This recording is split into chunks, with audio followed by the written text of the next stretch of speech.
hari mu mwaka wa 799.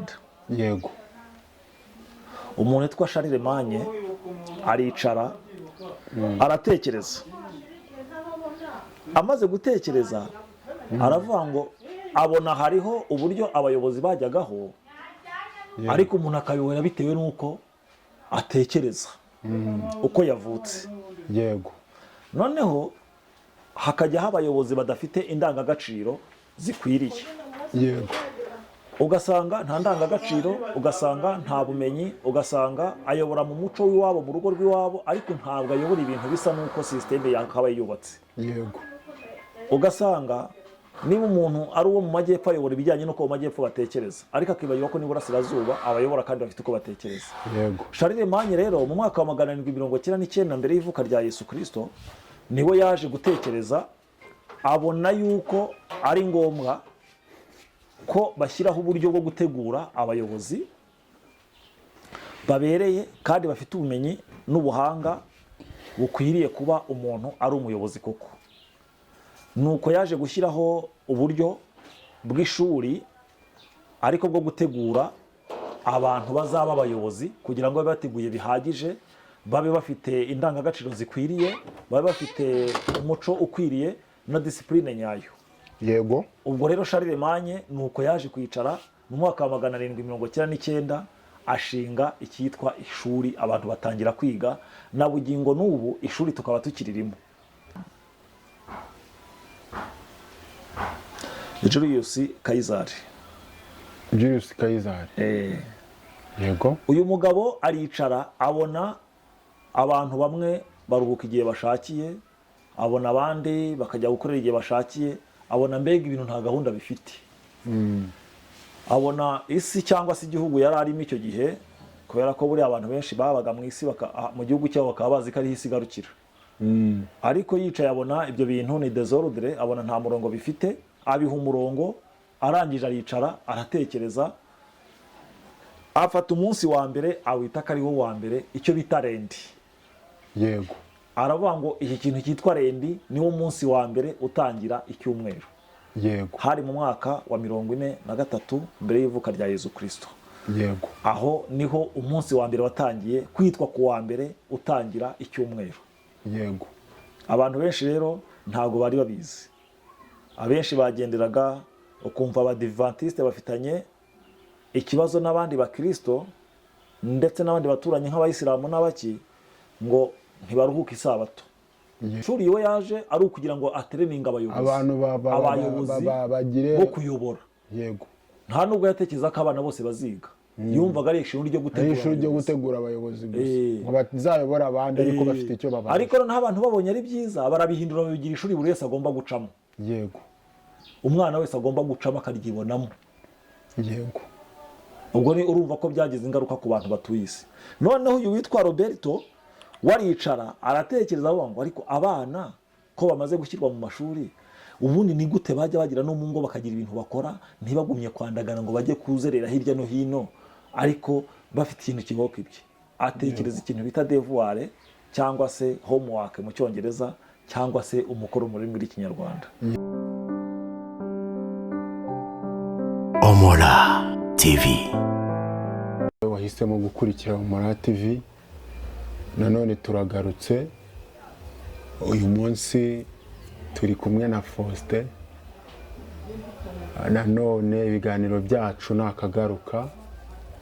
Tubanje gusuhuza abakunzi bacu abari mu majyepfo, mu majyaruguru, iburasirazuba, iburengerazuba, abari muri diaspora nyarwanda.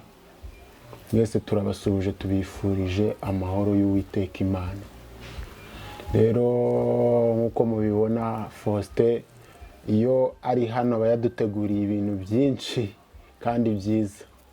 Reka tumwakire nanone. Faustin, nanone ndakwakiriye kuri Omora TV. Urakoze cyane, nanjye ndagusuhuje kandi nsuhuje n'abakunzi bacu. Yego. Turishimye kongera kubana n'abakunzi ba Omora TV. Yego. N'abanyamahanga bari ibyo basuhuza nabo baradukurikira. Abanyamahanga batumva Ikinyarwanda, abarundi baracyumva. Abarundi baracyumva. Yego. Buriya no mu Bahinde hari Abahinde bacyumva, kuko uzi ko hari igihe bajyaga bacururiza hano iwacu yego kera cyane mbere ya jenoside yego abo bagiye bazi ikinyarwanda.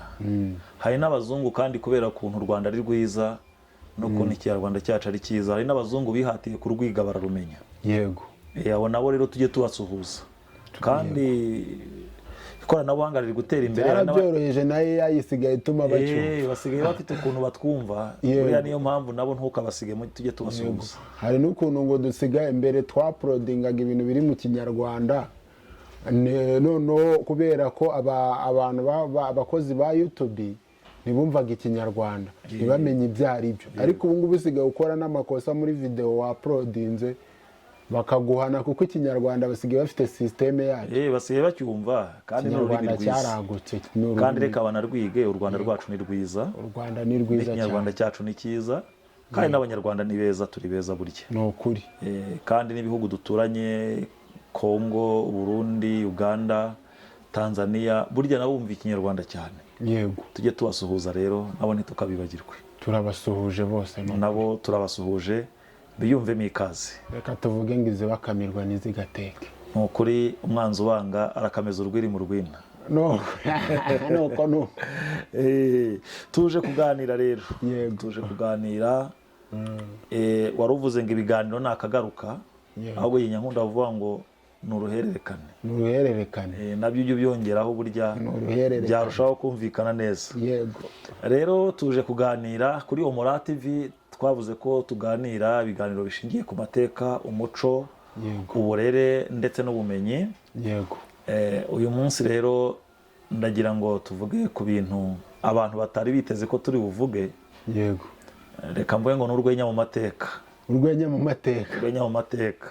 Yego. Uyu munsi ni uguseka tukagororoka. Yego. Na cyane ko turi muri weekend. Yego. Tugiye guseka tugororoke, twivugira ku bintu, ariko umwe bo mu rundi Rwanda, muri rwa Rwanda rundi rwacu dufite iriya, yaravuze ngo nkina nkebura, buke aravuga ngo ngira mbwire gito cyanjye n'icyundi cyumvireho. Yashaka kuvuga ngo nimpa n'umwana wanjye n'umwana wundi nawe arumviraho.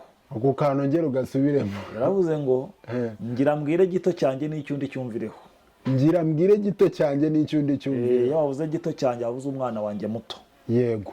Ati ngira mbwire gito cyanjye n'icyundi yumvireho. Yego. Rero tugiye guseka, tuganire, twishime, ariko intego ni ukwigisha. Tugiye gukina duke, turaganira ariko tunigisha. Yego. Hari amagambo, hari ibintu abantu bibaza n'amagambo tujya twumva tukabirwanira yaturutse. Yego. Ariko buriya nk'uko mubizi, Umunyarwanda yavuze ngo kwiga ni ukwigana. Kwiga ni ukwigana, nibyo. Ikintu cyose kigira aho gituruka. Yego. Hari umukunzi wa Omora TV duretse kuba turi kuganira ahantu, arangije arambwira ati ariko Faustin, ubundi ishuri ryaturutse he? Yego. Kwiga kw'abantu k'Imana itaremye amashuri, ubundi amashuri yaturutse he? Yego. Nk'uko mubizi rero, iyo numvise ikintu niyo ntagifiteho ubumenyi mpita njya kubaza abakizi. Yego. Nkajya mu bitabo nkasoma, nkashaka kugira ngo abakunzi ba Omora TV abatabasha kubyikorera tubibazanire, kandi tubizane bifite ireme, kandi tubizane bibungura ubumenyi. Yego. Nahise ngira rero amatsiko yo kumenya ubundi wa mugani koko ishuri ryaje riti, kuki abantu biga? Kuki abantu biga? Ubundi si uwabihimbye yabihimbye ati? Yego. Bikaba bigeze kuri uru rwego tubona aho umuntu wese agomba kwiga. Umuntu agomba kwiga, ahubwo n'utize bikaba ari ikibazo. Utize bikaba ikimwaro, bikaba ikibazo. Yego, muri sosiyete bayumva. Mu muryango mugari twese tukavuga ati uyu muntu ni injiji, ntiyize, ugasanga nawe ubwe kandi afite ipfunwe cyane. Ubundi kwiga byaturutse aho niho tugiye kurebera. Aho nanjye ndashaka kuhumva neza rwose. Tunarebe ubundi umusoro wazanywe nande? Yego. Kuki umusoro waje? Yego. Nabyo turaza kureba impamvu tuyimenye. Tunarebe ubundi kuki amafaranga asigaye aruta ibintu byose. Yego. Aho usanga hatakitabwaho amarangamutima ya muntu, amafaranga akaruta amarangamutima y'abantu. Ibyo nabyo ni akaruta amarangamutima y'abantu. Kandi bikabihame, ugasanga ubu umusore ajya kurambagiza umukobwa akareba ibyo atunze. akareba ibyo atunze, yamusaba gukundana ntarebe igihagararo n'ubwiza, akareba ibyo atunze, agahita areba mu mufuka. ubundi basigaye bavuga ngo ni handisamu, yes umusore mwiza ni handisamu. ubundi ayo mahame yaturutse he, yazanywe nande? Uko biri kose nta kintu cyiza kidafite uwakizanye. Yego, turaza no kurebera hamwe mu Rwanda natwe buriya nubwo ibyo byaturutse mahanga, ariko natwe dufite ibyaje.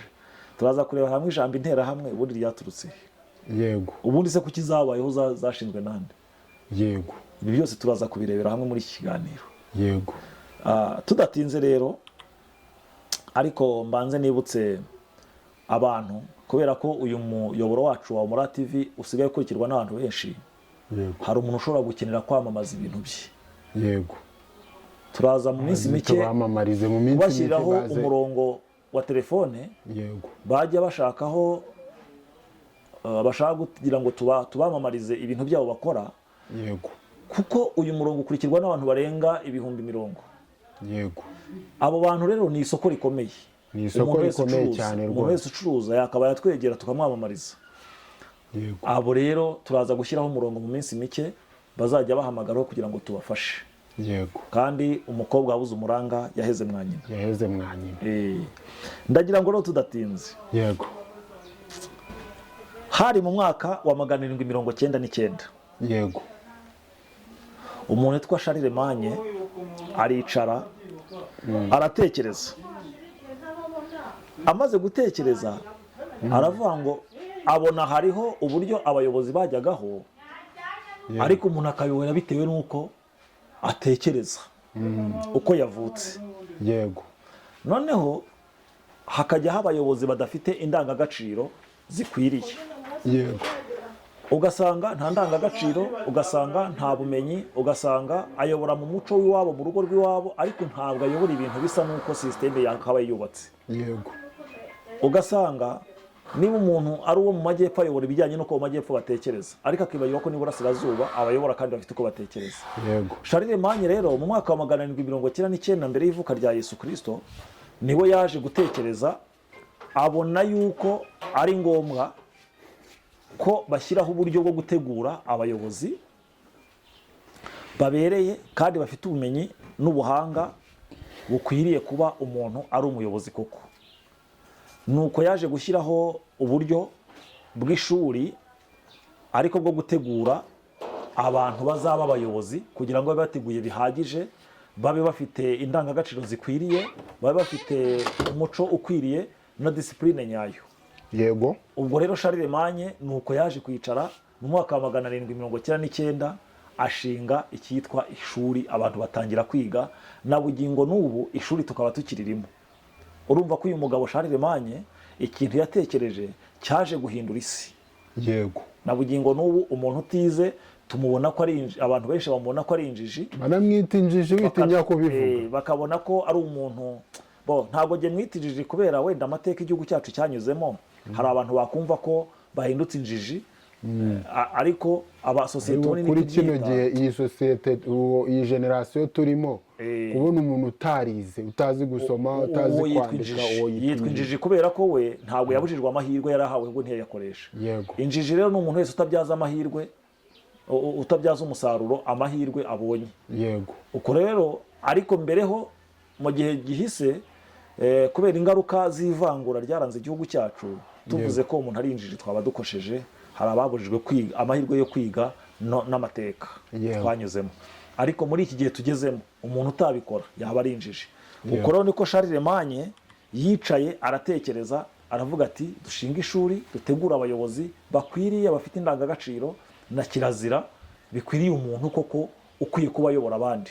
Yego. Birakwira rero, bigira ingaruka ikomeye cyane mu burezi, aho buri muntu wese ubu ngubu aharanira kwiga abikesheje uyu mugabo witwa Charlemagne. Charlemagne. Yes. Iyo tuvuze Charlemagne ubwo umuntu yumva Abadage buri. Ni Abadage nibo bazanye kwiga. Charlemagne burya izina uhita wumva ko ari Abadage. Ni Umudage. Noneho hari akandi kantu. Ubundi wakwibaza ngo kubera iki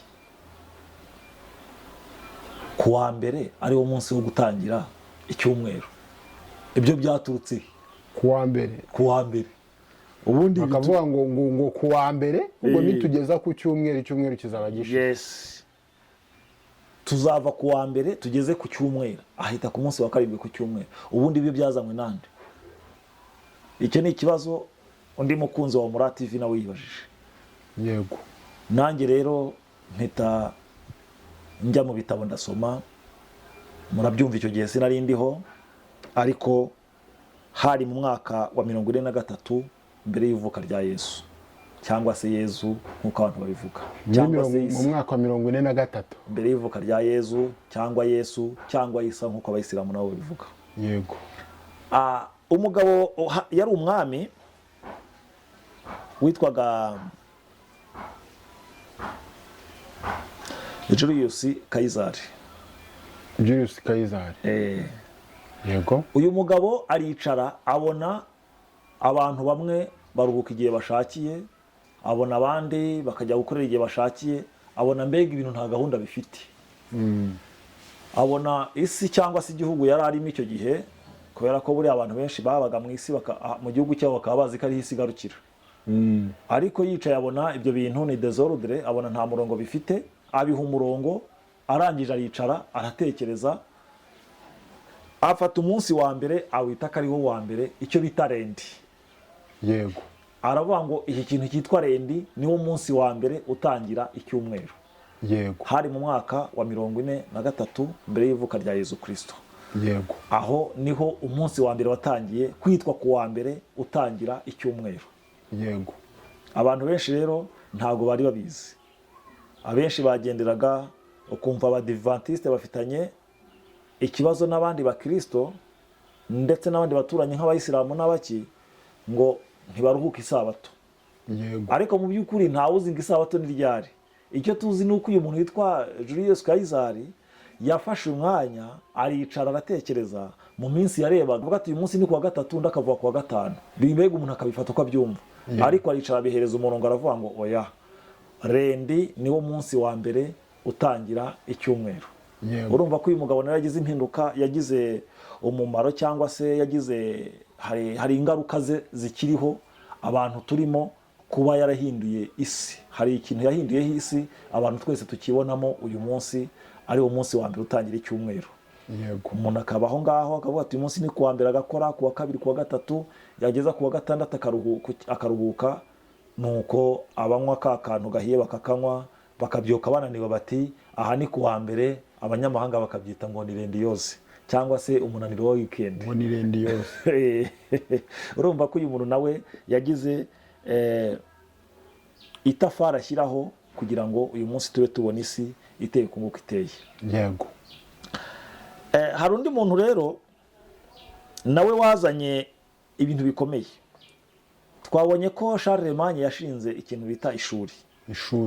Noneho hari undi muntu witwa Roberto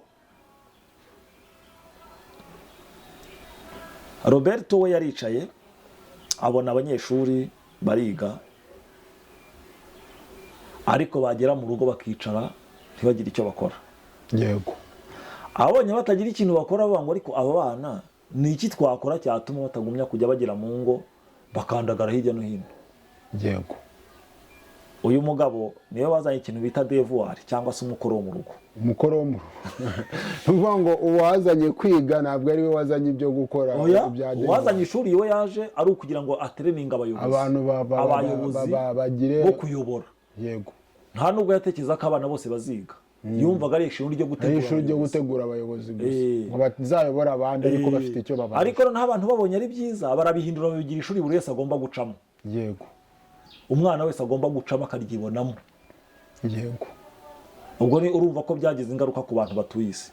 Noneho uyu witwa Roberto waricara aratekereza avuga ngo ariko abana ko bamaze gushyirwa mu mashuri, ubundi ni gute bajya bagira no mu ngo bakagira ibintu bakora, ntibagumye kwandagana ngo bajye kuzerera hirya no hino, ariko bafite ikintu kiboka ibye. Atekereza ikintu bita devoir, cyangwa se homework mu Cyongereza, cyangwa se umukoro mu rurimi rw'Ikinyarwanda. Yego. Abikora agamije kugira ngo byokipe abana bibabuze kuzerera kandi bahore basubiramo ibintu bizi. Yego. Na bugingo n'ubu byabaye ihame ko umwana wese agomba kugira umukoro wo mu rugo ndetse ugahabwa n'amanota kugira ngo utazasuzugurika. Yego. Urumva ko uyu mugabo nawe yashyizeho itafari kuri iyi si dutuye kugira ngo ibe ahantu abantu bose bibonamo. Hari undi muntu rero, hari undi muntu nawe ufite ibintu yakoze kandi bikomeye.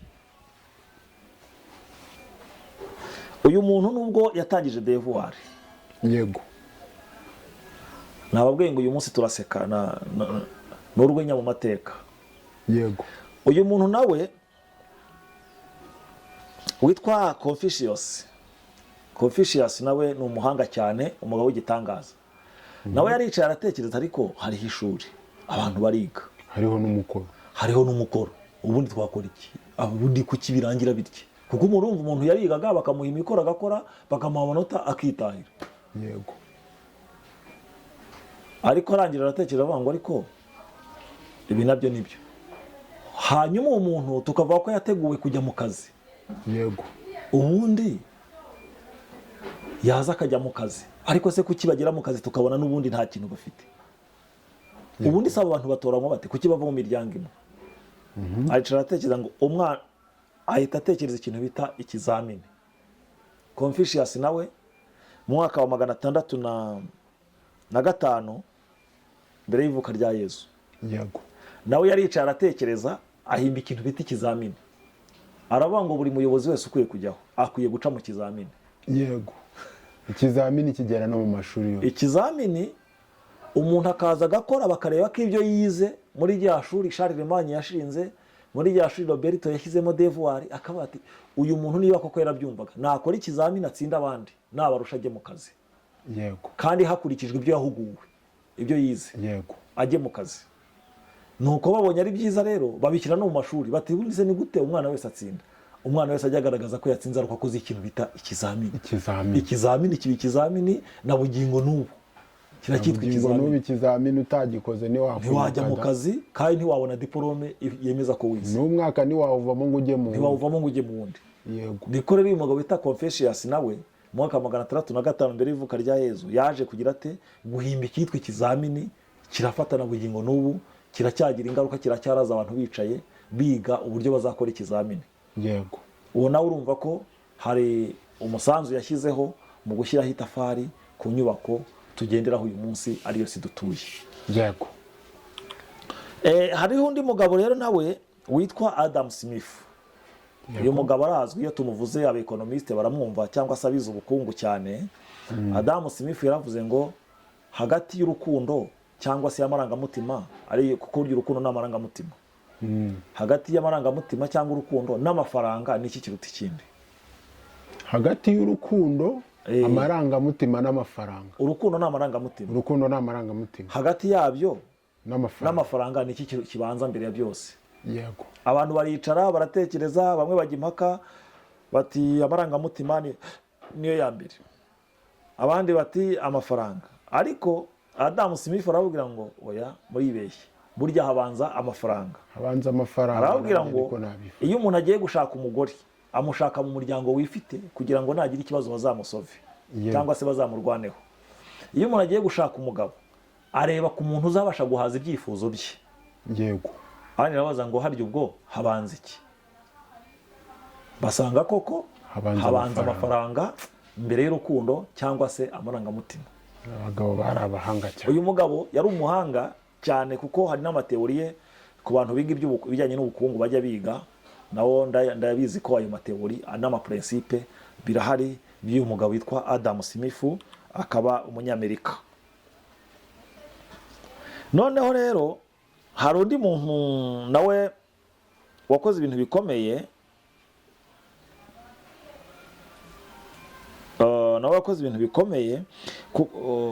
wazanye ikintu bita umusoro. Umusoro ntabwo buri isi iremwa yatangaga umusoro. Uyu mugabo bita wundi ni akajambo kavuga umuntu w'icyubahiro. Yego, Yitwa Roberto Walpole.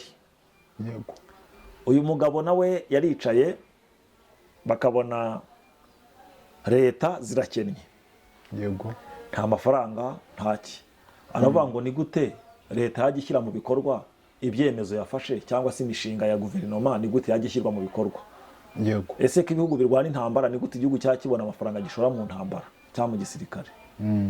Aricara avuga ngo ariko kugira ngo bigende neza ni uko abaturage bose n'abafite icyo bakora bose bagira ikintu bazajya bagenera leta bakora mu byo bakoze cyangwa se biva mu mbaraga zabo, kuko leta iyo ishoye imishinga iba iri gukorera abaturage. yego, Iyo irwana intambara iba irwanira abaturage, avuga ngo nabo bagomba kubigiramo uruhare.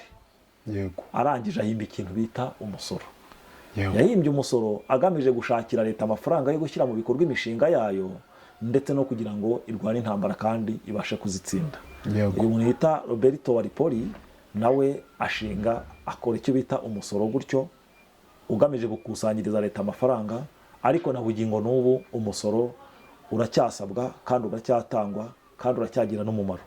Ubwo rero bajyaga bagira ngo ahari mu gihugu cyacu niho bahimbye umusoro gusa. Umusoro urumva ko ni uwa kera kandi utangwa ku isi yose, ntabwo ari mu Rwanda gusa. yego, Ngira ngo rero ahubwo ubwo urumva ko hari ahagana mu mwaka wa 783. yego, Murumva ko ni kera cyane, mbere y'ivuka rya Yesu. Urumva umusoro nibwo watangwaga. Uyu bita Walpole nibwo yahimbye umusoro. yego, Kandi murabibona ko igihugu cyacu kiri gutengamara, kiri kubakwa, kiri gusa neza kubera imisoro. yego, Ubwo rero ahubwo n'abatawutangaga bawutange kandi banezerewe. Uti mu Rwanda rero ho ntabyo tuvumbura. Reka mbabwira akantu. Waba uzi ko umuntu washinze umutwe w'interahamwe mu Rwanda atari interahamwe nkazo?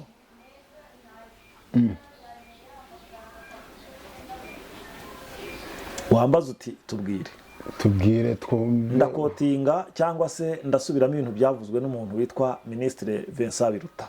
yego, Ubwo umugabo hari mu mwaka w'1990 ku itariki 6 z'ukwezi kwa 10, yego, bari abagabo bari abanyarwanda bari mu Butaliyani, yego, bicaye hasi batekereza ikintu bakora.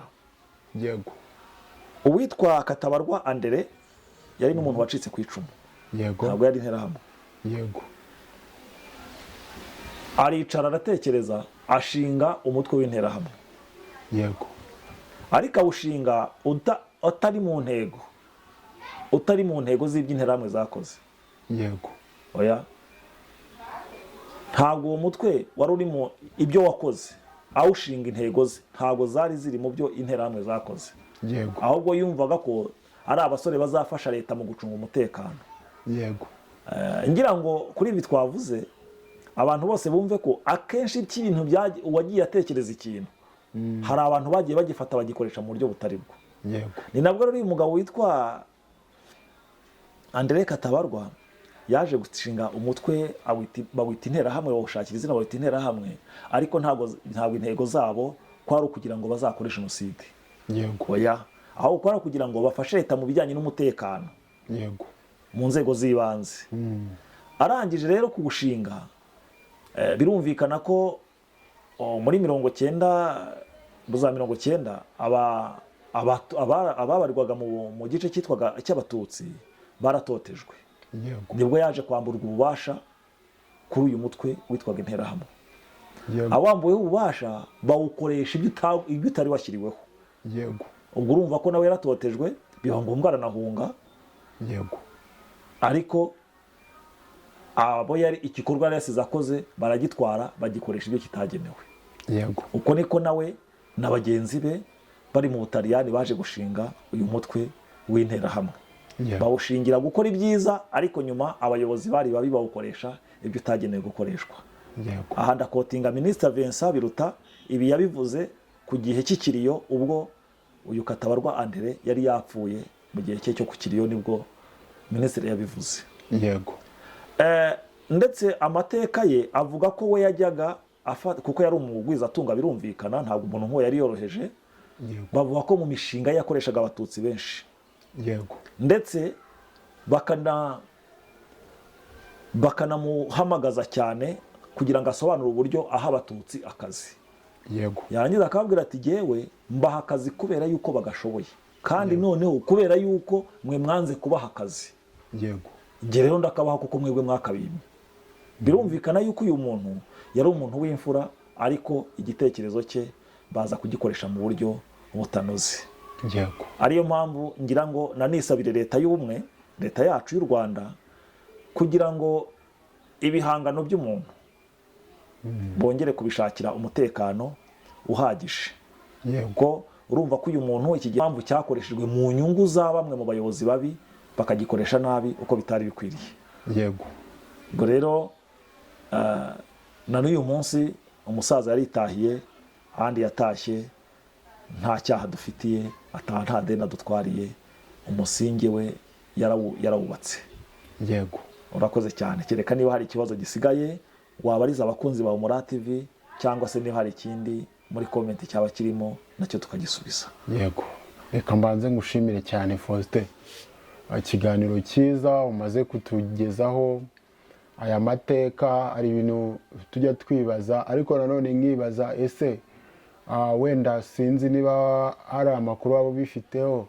Uwo muntu twasanze uyu mugabo witwa Charlemagne nibyo yahimbye ishuri, ariko se ibintu byo kuvuga ngo umuntu aziga ave mu wa mbere pirimeri agere mu wa gatandatu pirimeri, ubwo twumvishe ko hari abazanye n'ibizame nabyo birakorwa. Niwe waba yarazanye kugira ngo twige amashuri tuzagere muri za PhD, cyangwa abantu bagenda barenovera uko bwije nuko bukeye hagiye haboneka abandi bantu bagenda bavumbura ibindi bintu? Birumvikana iyo umuntu avumbuye igitekerezo cyangwa se ikiremano runaka, igihangano, abantu uko iminsi yisunika bagenda bagira ibyo bongeramo. yego Birumvikana ko hari ibyo yakoze ariko hari n'ibyo bongeyemo. yego Kandi nayo uyu munsi ubona ko uburyo bw'uburezi buracyagenda buvugururwa, cyangwa se no mu zindi segiteri zose ibintu bigenda bivugururwa. yego Birumvikana ko ntabwo ari we wabiremye atyo, hari n'abandi bagiye bongeramo ibindi. yego Sinzi niba ngusubije neza. ndumva birasobanutse cyane. Rero reka tumushimire, ndetse dushimire n'abakunzi ba Humura, tubasaba kugira ngo ikiganiro bakirebe kirangire, kuko harimo ibintu byiza kandi ntabwo twabategurira ibintu bibi. Tunabasaba kugira ngo bakomeze basharinge, badushyigikire, niyo nkunga ikomeye baba baduteye. Faustin, ndagushimiye rero. Sinzi niba hari ikindi kintu wabwira abakunzi ba Humura. Icyo nababwira, bakomeze kureba ibiganiro byacu kandi bakomeze gusharinga kugira ngo babirebe cyane, babe bashyizeho itafari ryabo kugira ngo umuyoboro wacu ukomeze gukura no kwaguka, kandi ndetse n'ubumenyi dutanga cyangwa se inama dutanga zirushaho kugera kuri benshi. yego Kwiga no kwigana. Hanyuma murakoze cyane. Wagira ikibazo nawe yazajya atubaza, nta kibazo. urakoze cyane Faustin. Urakoze. Humura TV.